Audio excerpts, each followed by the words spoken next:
오늘 이 시간에는 요한복음 21장 15절 이하의 말씀을 가지고 요한의 아들 시모나라는 제목으로 잠시 말씀을 증거하도록 하겠습니다.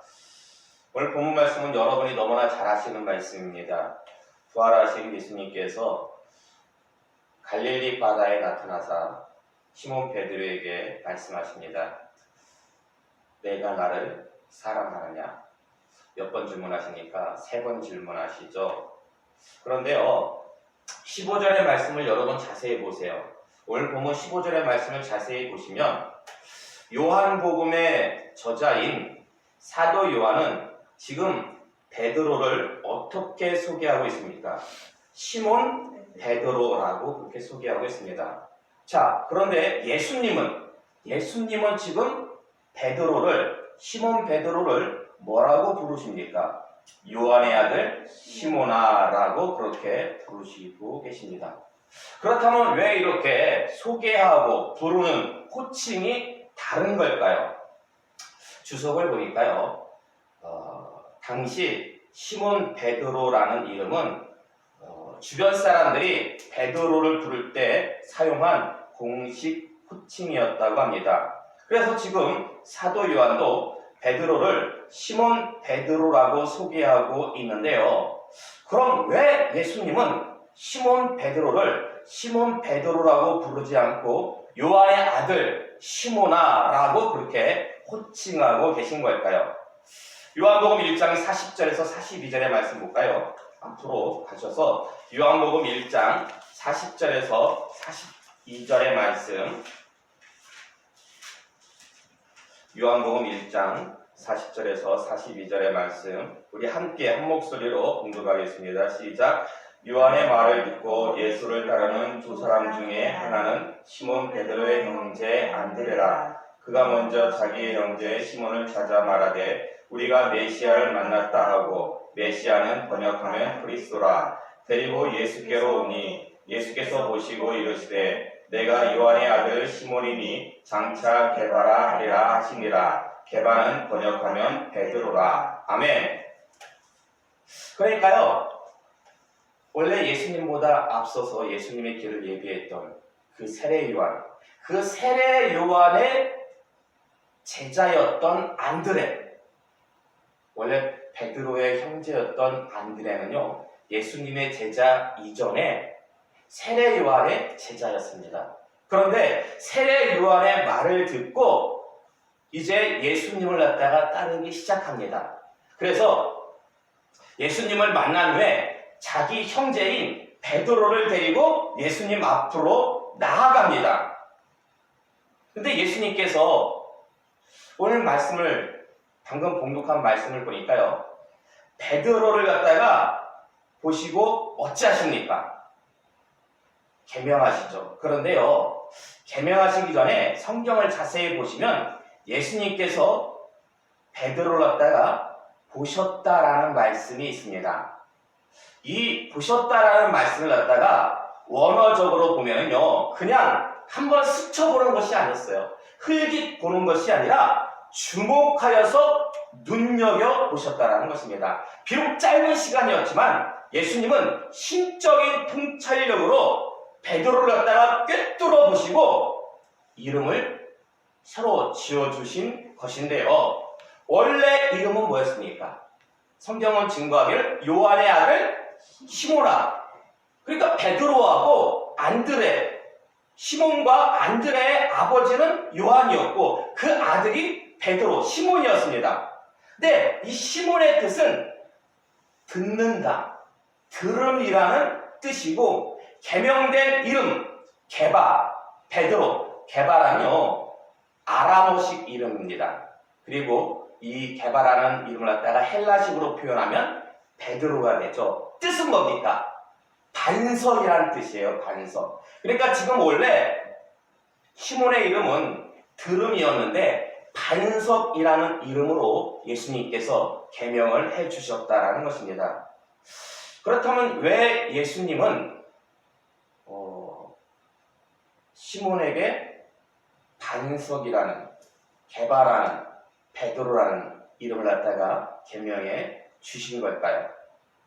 단지 단지 베드로가 초대교회에 반석과도 같은 역할을 할 것이다 라는 이유에서 이름을 개명해 주셨다라면 그건 조금 앞뒤가 안 맞아요. 왜냐하면 베드로뿐만 아니라 다른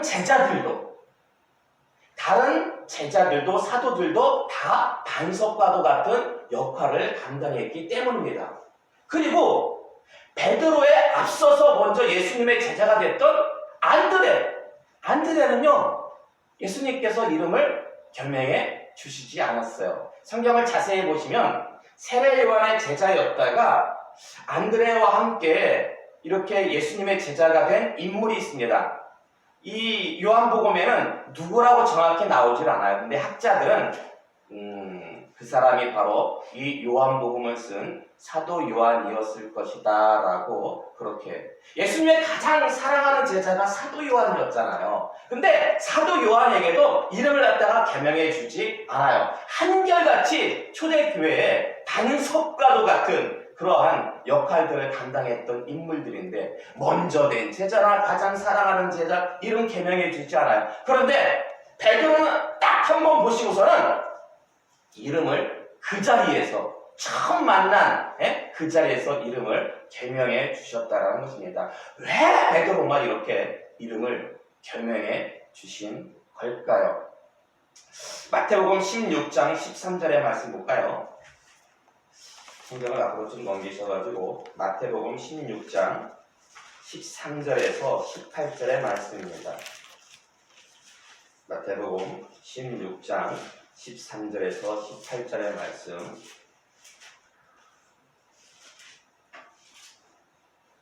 자이소스 우리가 13절에서 18절의 말씀 함께 봉독하도록 하겠습니다. 시작. 예수께서 빌립보 가이사랴 지방에 이르러 제자들에게 물어 이르시되 사람들이 인자를 누구라 하느냐? 이르되 더러는 세례 요한, 더러는 엘리야, 어떠는 예레미야나 선지자 중에 하나라 하나이다. 이르시되 너희는 나를 누구라 하느냐? 시몬 베드로가 대답하여 이르되 주는 그리스도시요 살아계신 하나님의 아들이시니이다. 예수께서 대답하여 이르시되 바요나 시몬아 내가 복이 있도다. 이를 내게 알게 하니는 혈육이 아니요 하늘에 계신 내 아버지시니라. 또 내가 내게 이르노니 너는 베드로라. 내가 이 반석 위에 내 교회를 세우리니 음부의 권세가 이기지 못하리라. 아멘. 자, 이 말씀 무슨 말씀입니까? 예수님의 공생의 한 중간쯤에 예수님께서 제자들에게 질문을 하십니다. 사람들이 나를 누구라고 하느냐? 그러자 제자들이 어떻게 대답을 합니까? 더러는 예수님이 세례 요한이래요. 죽었던 세례 요한이래요. 아니요, 다시 태어난 엘리야래요. 예레미야, 기타 선지자 등등이래요. 그래서 예수님이 제자들에게 다시 묻습니다. 너희는 나를 누구라 하냐? 너희는 나를 누구라고 생각하느냐? 그때 누가 대답합니까?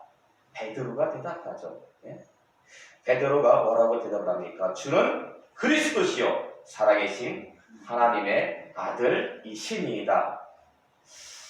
근데요, 지금 이렇게 성경을 보면요, 지금 마태복음의 저자인 마태도 베드로를 갖다가 뭐라고 소개하고 있냐면요, 방금 봉독한 말씀을 보면 시몬 베드로라고 그렇게 기록하고 소개하고 있습니다. 그러나 지금 17절의 말씀, 방금 우리가 봉독한 17절의 말씀을 보시면 예수님께서 시몬 베드로를 갖다가 뭐라고 부르십니까?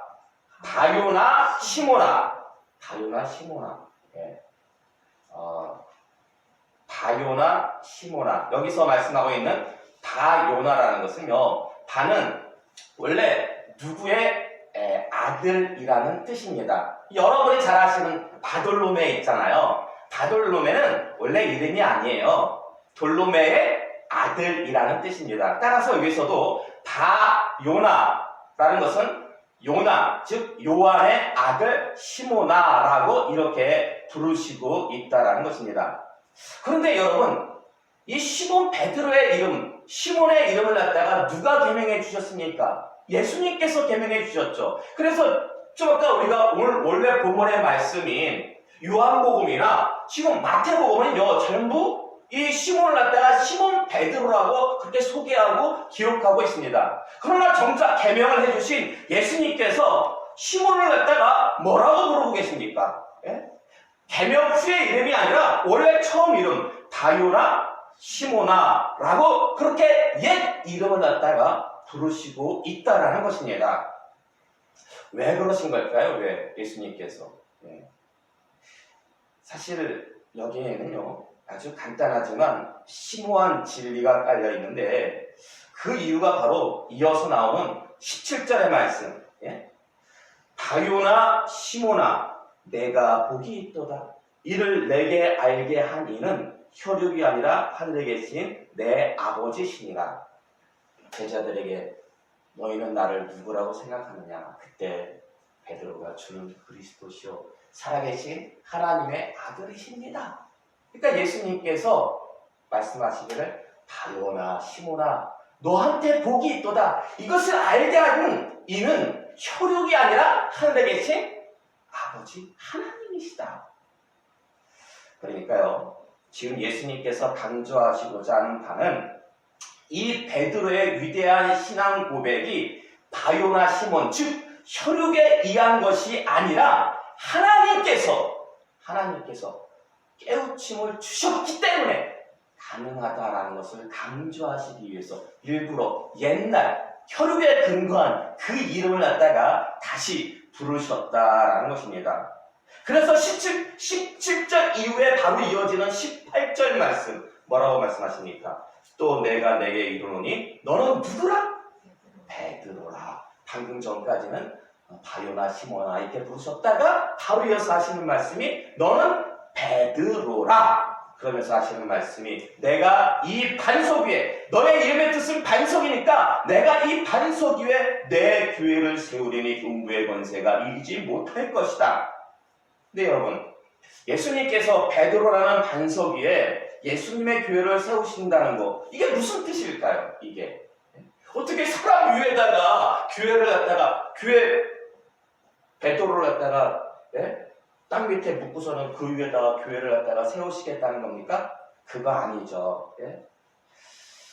베드로 위에 그 반석 위에 예수님께서 교회를 갖다가 세우신다라는 것은요 바로 그 베드로의 위대한 신앙 고백이에요. 베드로가 어떤 고백을 했습니까? 주는 그리스도시요 살아계신 하나님의 아들이십니다 라는 이런 위대한 믿음의 신앙 고백 위에 즉 예수님께서는요 교회를 무엇 위에 세우십니까? 믿음 위에 그 믿음의 신앙 고백 위에 예수님께서 교회를 세우시겠다는 것입니다. 그래서요 그때 이후로 지금까지 교회들은요 무엇 위에 세워졌습니까? 바로 믿음 위에 그 믿음의 신앙 고백 위에 지금도 세계 곳곳에서 교회가 세워지는 줄로 믿으시기 바랍니다. 그러므로 베드로가요 시몬이 처음 안드레 손에 이끌려가지고 주님 앞에 나왔을 때에 예수님께서 그 시몬을 다 보시고 그 심적인 통찰력으로 그 짧은 순간이지만 딱 보시고 시몬의 이름을 갖다가 베드로 반석이라고 그렇게 개명해 주신 이유 무엇이겠습니까? 그렇죠. 장차 베드로가 주는 그리스도시요 살아계신 하나님의 아들이십니다 라는 그러한 신앙의 위대한 믿음의 고백을 할 것을 미리 아셨기 때문이다라는 것입니다. 자, 그래서 예수님께서 우리가 공독한 본문에서 예수님께서 주는 그리스도시요 살아계신 하나님의 아들이십니다라고 고백한 베드로에게 바요나 시모나라고 그렇게 부르셨던 건데 이 말씀 이렇게 앞뒤 문맥을 전체적으로 놓고 볼 때 지금 바요나 시모나라고 예수님께서 그렇게 부르신 것은 어때요? 좀 분위기가 좋은 상태입니까? 좀 분위기가 안 좋은 상태입니까? 좀 분위기가 좋은 상태였죠. 지금은 예수님께서 칭찬하시기 위해서 베드로를 갖다가 칭찬하시기 위해서 너에게 이 뜻을 깨닫게 하신 이는 하나님이다라는 것을 갖다가 강조하기 위해서 그래서 베드로에게 이런 말씀을 갖다가 바요나 시모나라고 그렇게 말씀하셨던 건데요. 그렇다면 다시 오늘 본문으로 돌아와서 지금 갈릴리 바닷가에 있는 물고기 잡으러 갔던 베드로에게 예수님이 나타나사 너가 나를 사랑하느냐 그러시면서 예수님께서 3번씩이나 물으세요. 내가 나를 사랑하느냐 할 때마다 예수님께서 요한의 아들 시몬아 라고 꼭 꼬집어가지고 그렇게 이름을 갖다가 옛 이름을 갖다가 부르셔요. 그러면은 지금 오늘 본문의 말씀 지금 바닷가에서 요한의 아들 시몬아 내가 나를 사랑하느냐 여기서 옛 이름을 갖다가 부르시는 이 분위기는 좋은 분위기겠습니까? 아니면 좀 안 좋은 분위기겠습니까? 마태복음 26장의 말씀을 한번 볼까요? 마태복음 26장의 말씀입니다. 마태복음 26장 31절에서 33절의 말씀입니다. 마태복음 26장 31절에서 33절의 말씀 함께 공독하겠습니다. 시작. 그때 예수께서 제자들에게 이르시되 오늘 밤에 너희가 다 나를 버리리라 기록된 바 내가 목자를 치리니 양의 떼가 흩어지리라 하였느니라. 그러나 내가 살아난 후에 너희보다 먼저 갈릴리로 가리라. 베드로가 대답하여 이르되 모두 주를 버릴지라도 나는 결코 버리지 않겠나이다. 아멘. 마지막 제자들과 예수님께서 십자가 지시기 전에 6월절 만찬을 나누시죠. 근데 그 만찬 석상에서 예수님께서 미리 말씀해 주십니다. 오늘 밤에 큰 일이 있을 텐데 너희가 다 나를 버리고 떠날 것이다. 그러자 베드로가 어떻게 대답합니까? 모두 주를 버릴지라도 나는 결코 버리지 않겠나이다. 근데 여러분 병행 구절인 누가복음 22장 33절의 말씀 볼까요? 누가복음 22장 33절의 말씀 누가복음 22장 33절의 말씀 함께 공독하겠습니다. 시작. 그가 말하되 주여 내가 주와 함께 오게도 죽는 데에도 가기를 각오하였나이다. 아멘. 베드로가요 나 주님을 안 버리겠습니다 라고만 말한 게 아니라 주님께서 오게 가시면 제가 오게 따르겠습니다. 주님께서 죽는 곳에 가신다라면 제가 거기까지 따르겠습니다. 자, 그리고요 요한복음 13장의 말씀을 볼까요? 요한복음 13장 37절의 말씀입니다. 요한복음 13장 37절의 말씀.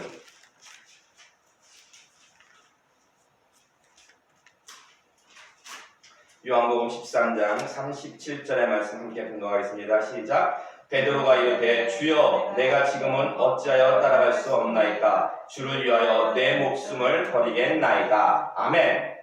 그러니까 지금 베드로가요 말씀들을 종합해 볼 때 어떻게 고백하고 있냐면 다 주님을 버릴지라도 다른 제자들이 다 주님을 버릴지라도 나는 끝까지 주님을 버리지 않고 주님이 어디에 가시든지 간에 감옥에 가시든지 죽는 곳에 가시든지 간에 제가 끝까지 따르면 심지어 내 목숨을 누구를 위해서? 주님을 위해서 바치겠습니다 라고 버리겠습니다 라고 그렇게 고백을 했던 사람이 누구냐? 바로 시몬 베드로였다라는 것입니다.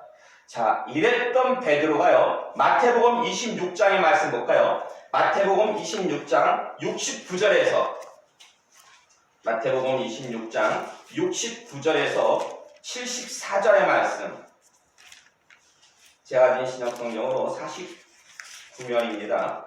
마태복음 26장 69절에서 74절의 말씀 자, 우리 함께 한 목소리로 공독하겠습니다. 시작. 베드로가 바깥들에 앉았더니 한 여종이 나와 이르되 너도 갈릴리 사람 예수와 함께 있었도다 하거늘 베드로가 모든 사람 앞에서 부인하여 이르되 나는 내가 무슨 말을 하는지 알지 못하겠노라 하며 앞문까지 나아가니 다른 여종이 그를 보고 거기에 있는 사람들에게 말하되 이 사람은 나사렛 예수와 함께 있었도다 하매 베드로가 맹세하고 또 부인하여 이르되 나는 그 사람을 알지 못하노라 하더라. 조금 후에 곁에 섰던 사람들이 나와 베드로에게 이르되 너도 진실로 그 도당이라 내 말소리가 너를 표명한다 하거늘 그가 저주하며 맹세하여 이르되 나는 그 사람을 알지 못하노라 하니 곧 닭이 울더라. 아멘.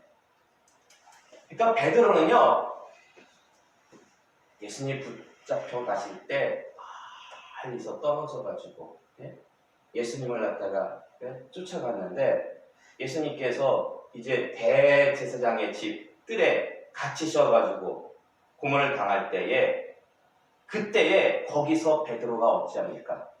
예수님을 3번 부인합니다.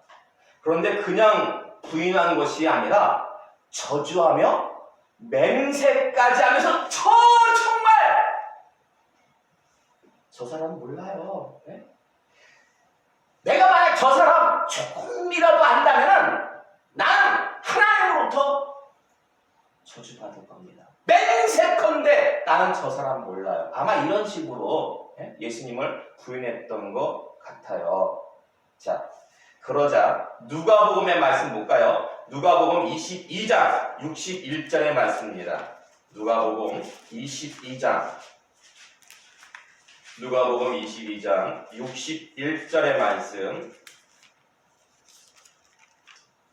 누가복음 22장 61절의 말씀 함께 봉독하겠습니다. 주께서 돌이켜 베드로를 보시니 베드로가 주의 말씀 곧 오늘 닭 울기 전에 내가 3번 나를 부인하라 하심이 생각나서 아멘. 말씀을 보니까요 베드로가 그렇게 막 저주하며 맹세까지 하며 예수님을 따라 3번 부인한 그 직후에 예수님께서 돌아보십니다. 누굴 돌아보십니까? 베드로를 돌아보십니다. 예수님께서 베드로를 갖다가 돌아보시는 그 순간에 어찌 됐을까요? 베드로와 예수님의 눈이 아이 컨택. 눈이 서로 마주쳤던 거예요. 만약에 여러분이 베드로였다면 그때에 그 순간이 내가 3번씩이나 예수님을 갖다가 부인했던 그 순간 그 직후에 예수님이 나를 돌아보셨는데 그 눈빛 여러분 마음속에 각인이 되었을까요? 아니면 쉽게 잊혀지겠습니까? 아마 그 눈빛은 자기의 고백은 쉽게 잊혀질지 몰라도 그 예수님이 자기를 바라보시는 그 눈빛만큼은요 결코 잊지를 못했을 것입니다. 근데 보세요 여러분, 그 눈빛이 각인된 베드로에게 예수님이 찾아오십니다. 예수님이 찾아오셔가지고 하시는 말씀이 너가 나를 사랑하느냐? 요한의 아들 시몬아 너가 나를 사랑하느냐? 자, 지금 이 분위기 어떻습니까? 앞에서는 예수님께서 베드로가 위대한 신앙 고백을 했을 때 바요나 시몬아, 요한의 아들 시몬아, 그때 분위기하고 지금 예수님께서 베드로가 예수님을 3번 부인하고 난 후에 그 눈빛까지 각인된 상태에서 찾아오셔가지고 요한의 아들 시몬아, 같은 분위기입니까? 전혀 다른 분위기입니까? 같은 분위기라고는 할 수가 없어. 같은 분위기라고는. 자, 그러면 예수님께서 아까는 우리가 살펴봤죠? 베드로가 위대한 신앙 고백을 했을 때 예수님께서 바요나 시모나라고 이렇게 부르신 것은 그 베드로의 위대한 신앙 고백이 혈육에 의한 것이 아니라 하나님의 뜻에 의한 것임을 갖다가 깨닫게 하시려고 그렇게 바요나 시모나라고 부르신 거고, 자, 지금 이 순간에는 지금 3번 부인한 후에 그 눈빛이 각인된 후에 바닷가에 찾아오셔가지고 예수님께서 너가 나를 사랑하느냐라고 그렇게 묻기 전에 요한의 아들 시모나라고 질문한 지금 이 순간에는 지금은 예수님께서 왜 요한의 아들 시몬아라고 그렇게 부르신 걸까요? 자, 이거는요. 어차피 시간 관계상 지금 시간에는 다 말씀 못 드리고 다음 시간에 요 말씀 너가 나를 사랑하느냐 요 말씀하고 같이 연계해서 설명을 드릴 테니까 한 주간 여러분이 왜 예수님께서 시몬 베드로에게 요한의 아들 시몬아라고 이렇게 질문을 하셨을까? 라는 것을 갖다 한번 마음속에서 묵상해 보시기 바랍니다. 자, 이제 결론의 말씀을 드리도록 하겠습니다. 창세기 말씀 볼까요? 성경 맨 앞에 창세기 2장, 성경 맨 앞으로 가시면 창세기가 나옵니다. 창세기 2장 24절의 말씀입니다. 창세기 2장 24절의 말씀 함께 공독하겠습니다. 시작. 이러므로 남자가 부모를 떠나 그의 아내와 합하여 둘이 한 몸을 이룰지로다. 자, 그 뒤에 이어서 25절까지 공독하겠습니다. 아담과 그의 아내 두 사람이 벌거벗었으나 부끄러워하지 아니하니라. 아멘. 사실 저는요, 말씀을 보면서 이게 조금 궁금한 점이 있었어요. 이 말씀에. 그러니까 하나님께서 아담을 만드시고 하와를 갖다가 만들어 주심으로 인해서 24절의 말씀, 남자가 부모를 떠나 그의 아내와 합하여 둘이 한 몸을 이룰지로다. 이 말씀은 당연한 말씀이고 쉽게 이해가 되는 말씀이었는데 아담과 그의 아내 두 사람이 벌거벗었으나 부끄러워하지 아니하니라. 이거 뭐 남사스럽게 벌거벗은 얘기를 갖다가 성경에다가 이렇게 기록하나? 선뜻 쉽게 이해가 되지 않았습니다. 그런데 분명한 이유가 있기 때문에 이렇게 성경에서 기록하고 있는 거겠죠. 자, 여러분, 최초의 인간 아담과 하와 신약 성경으로 쭉 넘어와 보니까요, 이들이 누구를 예표합니까?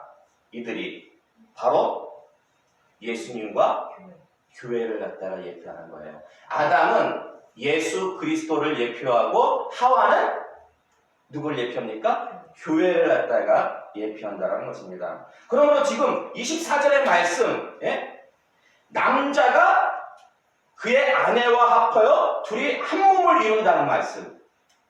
예수 그리스도와 교회가 한 몸을 갖다가 이루어야 된다는 말씀. 맞는 말씀입니까? 틀린 말씀입니까? 당연한 말씀이죠. 교회는요, 다른 누구와 한 몸을 이뤄서는 안 돼요. 오직 예수 그리스도와 한 몸을 갖다가 이뤄야 된다는 것입니다. 자, 시간이 조금 갔지만은 말씀 한 군데 더 볼까요? 에베소서 5장의 말씀입니다. 에베소서 5장 31절에서 32절의 말씀. 에베소서 5장 31절에서 32절의 말씀.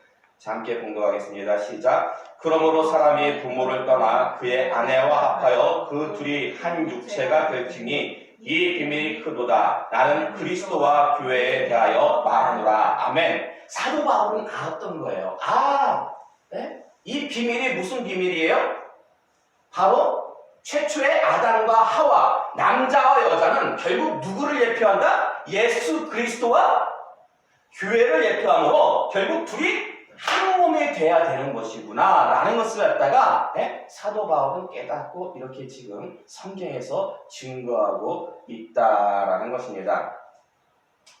자, 그런데요, 제가 좀 아까 여러분에게 창세기의 말씀을 갖다가 증거하면서 약간 좀 이해하기 어려웠다라는 그 말씀. 왜 에덴 동산에서 아담과 하와는 벌거벗었지만 부끄러워하지 않았다라는 말씀을 굳이 성경에 넣은 이유가 무엇일까? 이 말씀도 결국 예표적인 차원에서 우리가 이해할 수가 있습니다. 물론 아담과 하와가 선악과 범죄를 갖다가 저지른 후에 무화과 잎으로 갖다가 자기들 몸을 갖다가 가리잖아요. 죄가 들어옴으로 말미암아서 그들이 수치심을 갖다가 느끼게 되잖아요. 물론 그런 의미로도 우리가 해석을 할 수가 있겠지만은 예표적인 차원에서 말씀을 갖다가 좀 더 깊이 있게 이해한다라면요, 예수님과 교회는 한 몸이 되었기 때문에 창세기의 말씀을 갖다가 근거할 때 서로 간에 부끄러움이 있어야 됩니까? 없어야 됩니까? 없어야 되죠. 이게 창조 원리예요. 예? 아담과 하와가 무죄할 때에 부끄러움이 없었듯이 이제 예수 그리스도의 피값으로 부혈로 교회와 예수로서 한 몸이 되었기 때문에 우리 성도와 예수님과의 관계에 있어서는요, 부끄러움이 없어야 된다라는 것입니다. 자, 그럼 예수님과 교회 간에 부끄러움이 없어야 된다는 거, 무엇을 뜻하는 걸까요? 무엇을? 예. 로마서 1장 16절의 말씀 볼까요?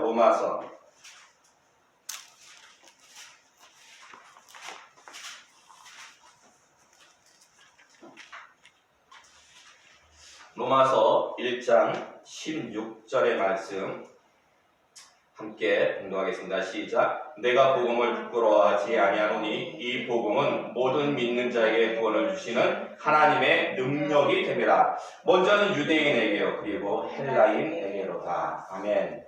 그러니까 지금 사도 바울은요, 무엇을 부끄러워하지 않는다고요? 복음을 부끄러워하지 않는데요, 여러분. 이게 무슨 뜻일까요? 복음을 부끄러워하지 않는다. 뭐 간단한 말씀입니다. 복음 증거하는 것을, 복음 증거하는 것을 부끄러워하지 않는다라는 거예요. 그러므로 여러분 명심하시기 바랍니다.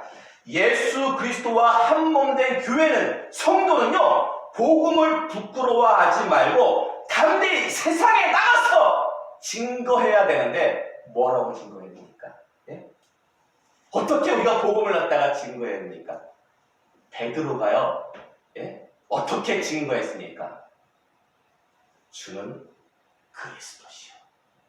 이 세상에 다른 구원은 없습니다. 다른 구원자는 없습니다. 오직 예수 그리스도만이 메시아요 구원자이십니다. 그분만이 유일하신 살아계신 하나님의 아들이십니다. 라고 그렇게 복음을 증거해야 한다라는 것입니다. 자, 그리고요, 베드로전서 4장 16절의 말씀 볼까요? 베드로전서 4장 16절의 말씀. 베드로전서 4장 16절의 말씀, 제가 가진 성경으로 신약성경 382면에 나왔습니다. 382면 베드로전서 4장 16절의 말씀 함께 봉독하겠습니다. 시작. 만일 그리스도인으로 고난을 받으면 부끄러워하지 말고 도리어 그 이름으로 하나님께 영광을 돌리라. 아멘. 지금 베드로 사도가 어떤 권면을 하고 있습니까? 그리스도인으로서 고난을 받으면 부끄러워하지 마라. 그리스도인으로서 복음 때문에 고난을 받으면 부끄러워하지 마라. 그러므로 여러분 꼭 기억하시기 바랍니다. 교회가 예수 그리스도를 갖다가 부끄러워하지 않는다는 것은요, 복음 증거뿐만이 아니라 바로 예수 그리스도의 고난에 동참하는 것을 뜻합니다. 우리가 예수님을 갖다가 부끄러워하지 않는다는 것은요, 크게 두 가지 의미가 있어요. 나가서 담대히 예수 그리스도 그 복음을 갖다가 증거해야 되는 것이고요, 그리고 그 복음으로 인해서 기꺼이 고난에 동참하는 것을 뜻한다라는 것입니다. 그래서 디모데후서 1장 8절의 말씀 볼까요? 디모데후서 1장 8절의 말씀 343면에 나와 있습니다. 디모데후서 1장 8절의 말씀 함께 봉독하겠습니다. 시작. 그러므로 너는 내가 우리 주를 증언함과 또는 주를 위하여 갇힌 자 된 나를 부끄러워하지 말고 오직 하나님의 능력을 따라 복음과 함께 고난을 받으라. 아멘. 지금 사도 바울이요, 믿음의 아들, 영적으로 낳은 믿음의 아들 디모데에게 무엇을 권면하고 있습니까? 복음 증거하는 것과 고난 받을 것을 갖다가 그 아들에게 권면하고 있는데요, 이렇게 권면하고 있는 이유가 뭘까요, 여러분? 예? 그냥 단순히 창조 원리니까 여자와 남자가 예? 한 몸 되어서 예? 부끄러워하지 않았기 때문에 창조 원리니까 당연히 그냥 이 예수님과 한 몸 된 우리도 예? 그냥 부끄러워하지 말아야 되는 걸까요? 단순히 복음 증거하고 고난에 동참하는 것이 그냥 당연한 걸까요? 그게 아니더라고요, 여러분. 마가복음 8장 38절의 말씀 볼까요? 마가복음 3장 8장 마가복음 8장 38절의 말씀. 자, 찾으셨으면 함께 공독하도록 하겠습니다. 시작. 누구든지 이 음란하고 죄 많은 시대에서 나와 내 말을 부끄러워하면 인자도 아버지의 영광으로 거룩한 천사들과 함께 올 때에 그 사람을 부끄러워하리라. 아멘. 지금 예수님께서 뭐라고 말씀하고 계세요? 네? 우리가 복음 증거하는 것과 고난받는 것을 갖다가 부끄러워한다면 주님께서도 장차 우리를 어찌하실 거라고요? 여러분, 말씀을 보니까요, 부끄러워하는 정도가 아니에요. 예? 부끄러워하는 정도가 아니라, 자, 마태복음 10장, 예, 마지막으로 마태복음 10장 32절에서 33절의 말씀. 마태복음 10장 32절에서 33절의 말씀 함께 봉독하겠습니다. 시작. 누구든지 사람 앞에서 나를 시인하면 나도 하늘에 계신 내 아버지 앞에서 그를 시인할 것이요 누구든지 사람 앞에서 나를 부인하면 나도 하늘에 계신 내 아버지 앞에서 그를 부인하리라. 아멘. 어찌하신다고요? 단순히 그냥 부끄러워하시는 정도가 아니라 너희가 나를 부끄러워해서 복음 증거하는 것과 복음 때문에 받아야 될 그 고난을 갖다가 회피한다면 내가 너희를 갖다가 부인하겠다는 말씀이 뭡니까? 예? 모른다 하리라. 하나님 앞에서 예수님이 우리를 갖다가 모른다고 하시면 어떻게 되겠습니까, 여러분? 이 땅에서 신앙생활한 거요. 말짱빵이에요. 말짱빵 되는 거예요. 그 순간.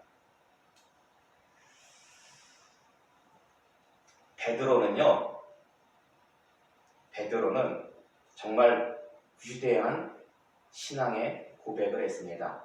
주는 그리스도요 살아계신 하나님의 아들이십니다. 라고 정말 다른 제자들이 하지 못했던 정말 위대한 신앙 고백을 했어요. 그런데 고난 앞에서는 예수님을 모른다고 3번씩이나 부인을 했습니다. 혹시 이런 모습이 우리들에게도 있지는 않은지 한번 여러분 자신을 뒤돌아보시기 바랍니다. 우리가 편안한 가운데에 우리가 신앙생활을 하다가 혹여나 고난이 우리에게 찾아왔을 때에 그 고난을 피하기 위해서 복음을 회피하고 주님을 갖다가 외면한 적이 없는지 여러분 자신을 갖다가 한번 되돌아보시기 바랍니다. 그래서 혹시 여러분 가운데 복음 때문에 예수님 때문에 신랑된 예수 그리스도 때문에 복음으로 인해 고난 가운데에 계신 분이 있다면 오히려 여러분 감사하시기 바랍니다. 왜 감사해야 될까요? 네. 그 고난이요 예수 그리스도로 말미암아 받는 복음으로 말미암아 받는 그 고난이요 여러분을 부끄럽게 하지 않기 때문입니다. 그 고난을 통해서 하나님의 영광이 드러나기 때문입니다. 그리고 장차 하나님 앞에 섰을 때 그 고난으로 인하여서 주님이 여러분을 갖다가 인정하시기 때문입니다. 이 시간 나오신 여러분은요, 주님 앞에 서는 그날까지 이 땅에서 마지막 순례길이 다 맞춰지고 맞춰지는 그 순간까지 복음을 증거하는 것과 고난받는 것을 부끄러워하지 마시기 바랍니다. 그래서 믿는 자에게 구원을 주시는 하나님의 능력이 반드시 늘 여러분과 함께 하시기를 주님의 이름으로 축원합니다.